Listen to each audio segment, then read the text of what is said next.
कारक जय जानकी प्राणनायक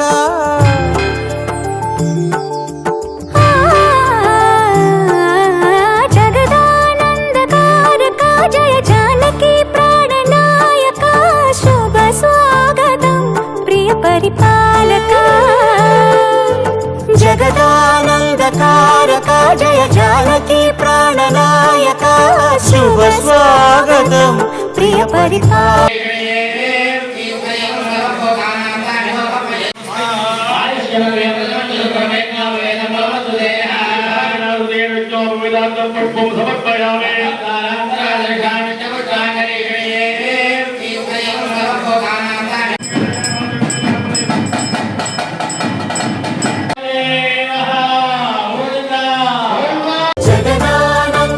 जगदानंदकारक जय जानकी प्राणनायक शुभ स्वागतं प्रिय परिपालक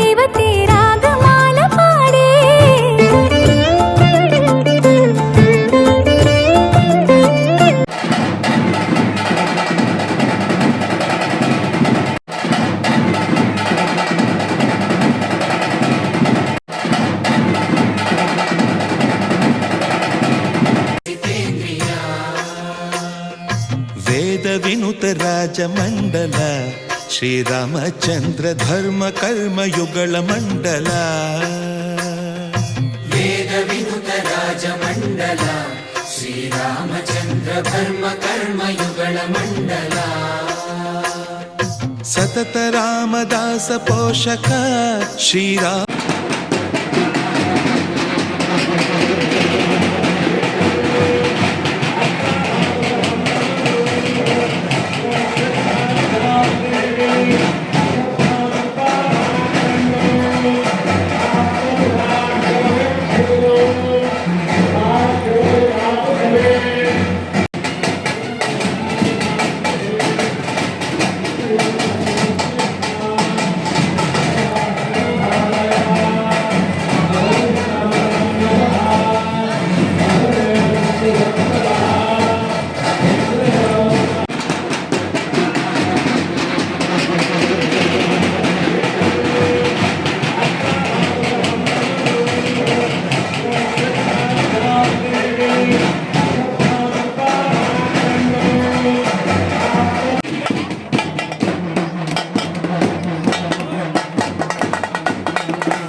శ్రీ గోపాలస్వామి పరబ్రహ్మణే నమః.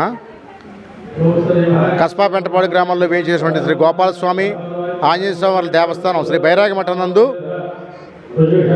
శ్రీరామనవమి వేడుకలు అత్యద్భుతంగా ఈరోజు అంకురార్పణతో ప్రారంభమయ్యాయండి. ఈ అంకురార్పణ కార్యక్రమానికి చక్కగా ప్రజలందరూ కూడా భక్తులందరూ కూడా విచ్చేసి ఈ కార్యక్రమాన్ని జయప్రదం చేసి వారు కూడా తరించారు. రేపు కళ్యాణం జరుగుతుందండి. అందులో కూడా శ్రీరామనవమి కళ్యాణంలో భక్తులందరూ కూడా యావన భక్తులు పాల్గొని స్వామివారి యొక్క అన్నప్రసాదం స్వీకరించి తరించవలసిందిగా, అలాగే 28 జరిగే రథోత్సవ కార్యక్రమంలో కూడా భక్తులందరూ పాల్గొని స్వామివారి యొక్క కృపా కటాక్ష వీక్షణాలు పొందాలని, 29 జరిగే తెప్పోత్సవ కార్యక్రమంలో కూడా యావన భక్తులు కూడా పాల్గొని స్వామివారిని దర్శించుకొని స్వామివారి తీర్థప్రసాదం స్వీకరించవలసిందిగా, అలాగే 30 తారీఖున జరిగే శ్రీచక్ర స్నానం, సాయంత్రం జరిగే పవళింపు సేవా కార్యక్రమంలో కూడా పాల్గొని అందరూ కూడా తరించవలసింది కోరుతున్నామండి. దేవాదాయ ధర్మాదాయ శాఖ పరిధిలో జరుగుతున్న ఈ కార్యక్రమాలు మన తాడేపల్లిగూడెం శాసనసభ్యులు శ్రీ పులిశెట్టి శ్రీనివాస్ గారి యొక్క ఆధ్వర్యంలో అత్యంత వైభవంగా జరుగుతున్నాయి. కాబట్టి 50 మంది ప్రజలు కూడా బైరాగి మఠంలో జరిగే శ్రీరామనవమి వేడుకల్లో విశిష్టత ఉందండి. ఇది మహిమాన్విత క్షేత్రము, 108 శాలిగ్రామాలతో ఉన్నటువంటి క్షేత్రము. ఇక్కడ సుబ్రహ్మణ్య స్వామి, ఆ సదాశివుడు, అలాగే మనకు గోకులం కూడా ఉందండి. కాబట్టి భక్తులందరూ కూడా ఇక్కడ అత్యద్భుతంగా ప్రతి ఏటా జరిగేదానికంటే కూడా వినూత్న రీతిలో అత్యంత వైభవంగా కన్నుల పండుగగా ఫ్లవర్ డెకరేషన్స్ తదితర డెకరేషన్స్ అన్నీ కూడా చేయించి స్వామివారి యొక్క కళ్యాణ కార్యక్రమాన్ని ఏర్పాటు చేసినాము. అందులో అందరూ కూడా పాల్గొని తరించవలసిందిగా కోరుతున్నామండి. జై గోపాలస్వామి, జై జై గోపాలస్వామి.